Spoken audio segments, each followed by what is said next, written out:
Cuando estudiamos los registros de desplazamiento, en concreto el montaje como el representado en la figura, que es el que vais a realizar en las prácticas de taller, explicábamos que al introducir el dato, ese dato se iba desplazando y que llegamos a un momento en que se desbordaba y lo perdíamos, como vamos a recordar aquí en la simulación.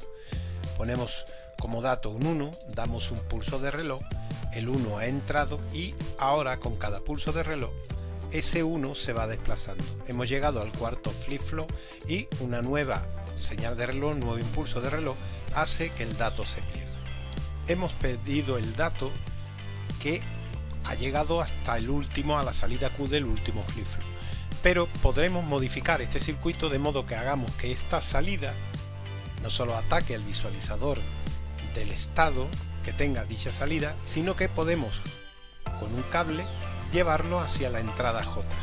E igualmente la salida Q negado la podemos llevar a la entrada K. En ese caso tendríamos un circuito que se designa como contador en anillo. Tenemos aquí representado cómo queda el circuito con las modificaciones que habíamos comentado.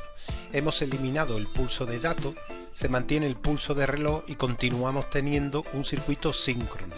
Todas las señales de reloj van a un terminal común. El reset del primer flip-flop lo hemos eliminado, lo hemos llevado a un nivel alto fijo, es decir, no actuará. Y el preset lo hemos llevado a lo que designábamos como circuito de borrado. Mientras que el segundo, el tercer y el cuarto flip-flop lo mantenemos en ese circuito que ya no lo designamos borrado, sino inicio. Recordad que aquí estamos aplicando en reposo un nivel alto. Observamos que la salida Q de cada flip-flop ataca a la entrada J del siguiente y la Q negado a la entrada K. El último flip-flop, su salida Q, como podemos confirmar aquí, ataca a la entrada J y su salida Q negado ataca a la entrada K. Para iniciar la secuencia de nuestro circuito debemos pulsar inicio, con lo que conseguiremos que la salida del primer flip-flop pase a nivel alto, ya que estamos actuando en el preset, mientras que la salida del segundo, el tercero y el cuarto flip-flop pasarán a nivel bajo al estar actuando en el reset. A partir de esa señal, es decir, tendremos 1, 0, 0, 0, con cada pulso de reloj en el flanco efectivo, que es el flanco descendente, ese 1 se irá desplazando.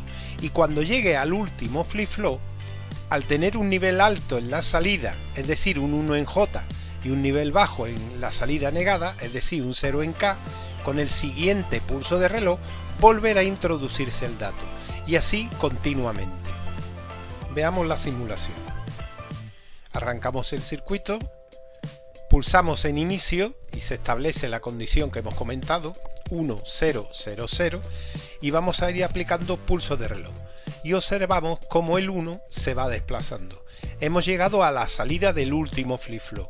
Si fuese un registro de desplazamiento, con el siguiente pulso de reloj perderíamos ese bit, pero en este caso vuelve a introducirse en la entrada, con lo cual conseguimos de modo continuo esta secuencia. Si en cualquier instante volvemos a pulsar inicio, restablecemos la condición inicial de nuestro circuito. Hemos representado en el ángulo inferior derecho de nuestro circuito la tabla de la verdad que cumple. Entonces, sin contar con el estado de arranque, que las 4 salidas valen 0, al pulsar inicio, este es el estado que vamos a tener, el primer estado. Y pasamos a este segundo estado, a este tercero y a este cuarto, y de nuevo se repite el ciclo. Es decir, tenemos que nuestro circuito cuenta 1, 2, 3 y 4 estados, y está formado por 1, 2, 3 y 4 flip-flop.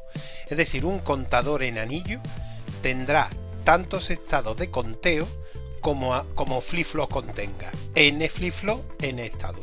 Que lo nombremos contador, insistimos, no implica que la secuencia que genere sea un conteo tal cual lo entendemos, no empieza en 0, pasa 1, 2, 3, no, sino que esta es la secuencia que nos va a generar, y esa secuencia, que no es un número como tal, la podremos utilizar en lo que creamos conveniente para resolver el circuito que sea necesario. Por ejemplo, el primer La primera aplicación que siempre se nos ocurre es: imaginaros que tenéis una pieza que mecanizar en la que tienen que intervenir 4 máquinas.